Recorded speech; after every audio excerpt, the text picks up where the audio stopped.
Arvatkas missä päin Suomea ollaan? Olla Vaajakoskella. Vaajakoskella, Vaajakoskella. Vaajakoski, se on panda ja sieltä tulee kaikki ne lakkuut, mitä te siellä mussutatte kotona. Enkelinomit ja ahaa-patukat ja... Kaikki tutut pandan tuotteet. Ja Royal-patukat, ne suklaapatukat tulee tuolta. Ja... Tämähän on Suomen ainut pandan tehdas, että... Näitä ei muualla Suomessa ole, että täältä ne Vaajakoskelta lähtee kaikkialle ympäri Suomen.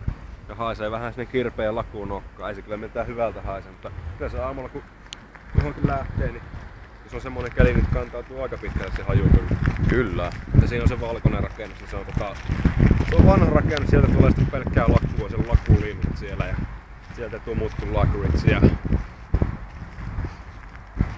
Ilmeisesti se otetaan pois käytöstä ihan tässä, koska tuo panda laajennettiin tossa, niin tällä ei sitten tehdä mitään. Mutta hieno laitos se silti on, että On ja milloinkas tää on perustettu? on sitä aikaa. Se on 1900-luvun alussa. Niin.